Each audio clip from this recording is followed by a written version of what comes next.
I get similar vibe in a way that, hey, right, we're in this challenge, and yes, some businesses more ready than others. All right, so we already talked about kind of digital capabilities some businesses inherited from previous times, and for some it's really pretty disruptive at the moment, right? So what do you see your community thinking about remote work? Because I have strong opinion, you have years of experience working both ways, right? What do you see happening out there? Yeah, and Irene, you and I both worked for IBM for a number of years, and IBM had a work from home policy the entire time I worked for them, which was 18 years. I didn't really, I mean, it becomes part of your DNA that you're working from home, and you figure out what your process is. And you know, I mean, for me, I love working from home.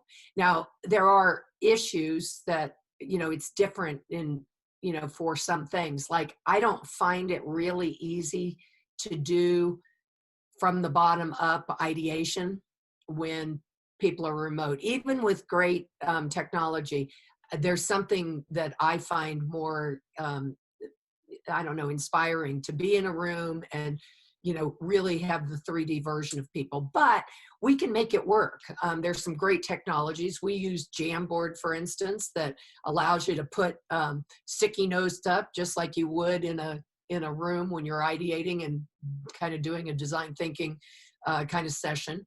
And, you know, you can make it work. I think that as we move forward and talking to our companies in Colorado, we're going to wind up with a hybrid approach. I don't think we're going to go back to the work in the office as strongly as we had.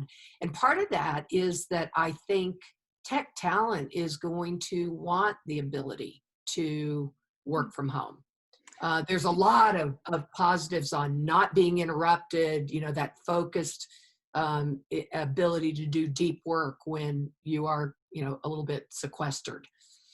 So that's in general. And we just did a survey, and the survey said that, you know, the vast majority, it was like almost 90%, said that they expect work from home to be integrated into their strategy moving forward.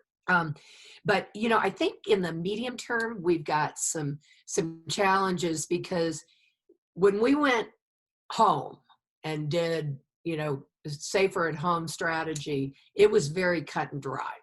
And now we're going back to, you know, it's a little bit gray area, and it's, you know, the social distancing is more difficult. And so I'm seeing a lot of companies be conservative because it's very difficult to be going back and forth.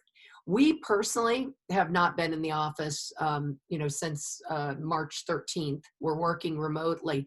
However, every week since we have, you know, since the guidelines would allow it, we've met in parks, and everybody brought their lunches, and we sat in a very large circle, social distancing outside, and it was